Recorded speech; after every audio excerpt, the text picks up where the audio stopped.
तो हम लोग आज भगवत गीता के 17वें अध्याय को शुरू करने जा रहे हैं और बहुत ही रोचक अध्याय है। पहले मैं इसकी महिमा पढ़ता हूँ। महिमा भी आपको भेज दी गई है।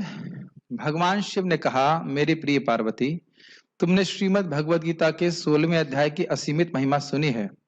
अब श्रीमद् भगवत गीता के 17वें अध्याय की अमृतमयी महिमा को सुने। बहुत इजी कथा है, समझाना नहीं है इसमें, पढ़ देता हूँ एक बार। राजा खड़ग बाहु के पुत्र के पास दुशासन नाम का एक सेवक था जो बहुत चालाक और विशेष रूप से मूर्ख था। ये भी अच्छा कॉम्बिनेशन है।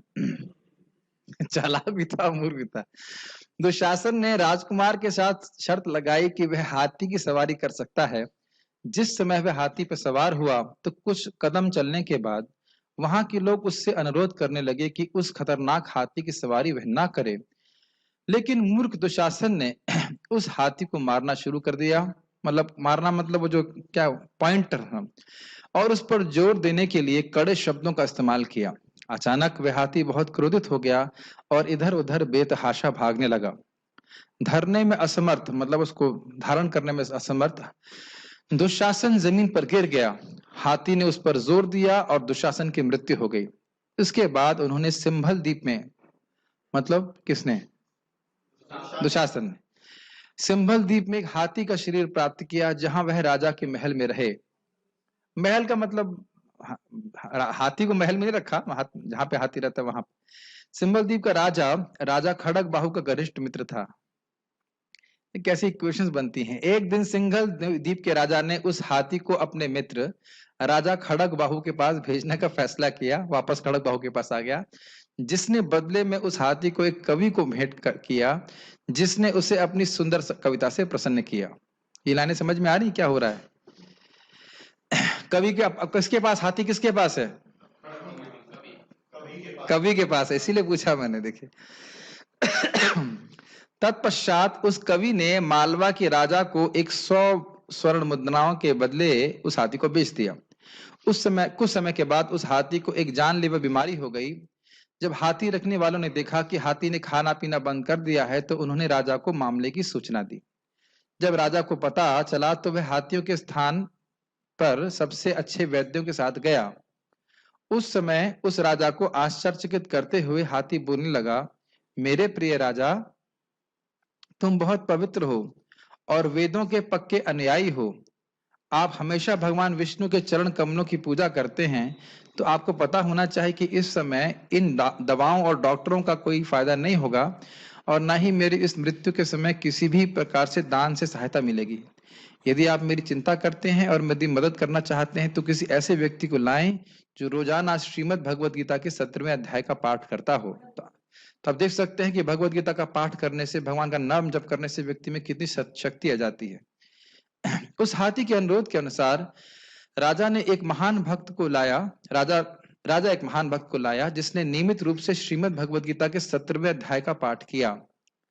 जो करता था, किया का मतलब है पहले करता रहा था, उसका शक्ति थी इस प्रकार की। उस भक्त ने 17वें अध्याय का जाप करते हुए उस समय हाथी पर पानी छिड़का। तब उसने अपने हाथी के शरीर को त्याग दिया और भगवान विष्णु के समान एक चतुर्भुज रूप प्राप्त किया। वह तुरंत एक पुष्प विमान में बैठ गया। कौन बैठ गया? हाथी। मैं सोच रहा था कहानी समझ में आ रही कि नहीं। हाथी नहीं बैठा। हाथी नहीं बैठा, उसको जिसको चतुर्भुज रूप प्राप्त हो गया वो बैठा। देखिए, सामने कथा बोल रहे हैं, लिखा है, तो भी हाथी को बिठा दिया।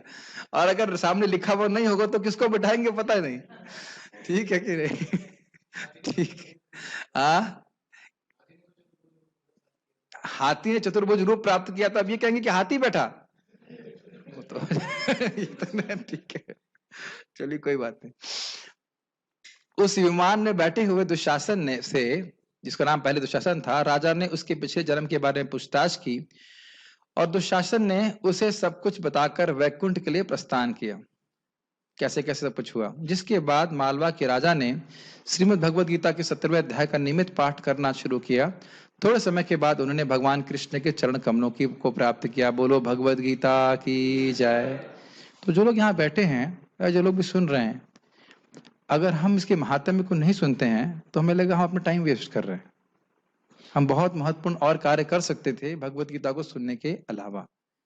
इसीलिए महात्मा में सुनना चाहिए, क्योंकि जब तक फायदा नहीं महसूस होता है, मालूम होता है, महसूस तुरंत नहीं होता है। क्योंकि देखिए, जैसा हाथी के संग हुआ है, ऐसा जरूरी नहीं कि सभी के संग तुरंत हो जाए। क्या मेरे 4 हाथ, मेरे बाकी 2 हाथ दिख रहे हैं आपको? नहीं दिख रहे हैं, मुझे भी नहीं दिख रहे हैं, क्योंकि अभी है नहीं। तो जरूरी नहीं है कि हर व्यक्ति पे ये तुरंत ही प्रभाव दिखाए, लेकिन प्रभाव जरूर दिखाता है। जैसे आपने देखा कि राजा को तुरंत भगवान के धाम नहीं प्राप्त हुआ, लेकिन और उसने भी उस पाठ को सुना, उस हाथी को ही प्राप्त हो, तो ही भगवान की इच्छा से सब कुछ होता है, लेकिन यह नहीं कह सकते कि उसका प्रभाव नहीं होता है। तो आप देखिए, कालांतर में राजा ने जब उसका पाठ किया तो भगवान के धाम की प्राप्ति हुई। और कितना आसान है, 17वें अध्याय को करने में कितना समय लगेगा? Maximum 10 minute, maximum 10 minute. तो हर चीज जो छोटी होती है उसका प्रभाव छोटा ही हो ऐसा नहीं है। जैसे मुझे बताया था, मेरे पिताजी का बहुत पहले एक्सीडेंट हुआ था 87 में, और उनके नाक से लगातार खून बह रहा था और रुक नहीं रहा था। तो बहुत सारी दवाएं दी गई, नहीं रुक पा रहा था। तो किसी व्यक्ति ने कुछ दवा दी, कोई दवा दी, नक्सवाम या ऐसा कुछ दिया था 200, और उससे सिंपल से होम्योपैथिक दवा से खून रुक गया, उनकी जान बच गई। ऐसे हुआ था कि नहीं? तो आप देख सकते हैं कि प्रभुपाद एग्जाम्पल को देते हैं कि होम्योपैथिक दवा छोटी होती है, 2-4 बूंद लेनी होती है, लेना आसान होता है, सस्ती होती है। इसका अर्थ यह नहीं कि उसका प्रभाव बहुत कम होगा। मुझे याद है, हमारे होम्योपैथिक जो डॉक्टर हैं यहाँ पे, एक ब्रह्मचारी आए थे, उनके नाक में यहाँ पे फोड़ा था, बिल्कुल मोटा सा। उन्होंने ऐसे देखा, दवा दी, अगले दिन फोड़ा गायब। मेरे खुद हाथ में मेरे वार्ड्स थे, बहुत 2-3 मैंने ऑपरेशन करवाए, इसके वार्ड होते हैं ना, वार्ड कुछ होते हैं, कील जैसे निकल जाते हैं, और होम्योपैथिक दवा ली और हमेशा के लिए गायब। तो कहने का अर्थ ये है कि हर चीज कोई छोटी है, कोई दवा छोटी दिखती है, इसका अर्थ नहीं इसका प्रभाव भी छोटा है। तो हरे कृष्ण मंत्र, भगवत गीता बहुत सिंपल सा लगता है, लेकिन आप जान रहे हो कि ये हमको भगवत धाम ले जाने में पूरी तरह से सक्षम है। ठीक है, अब हम शुरू करते हैं।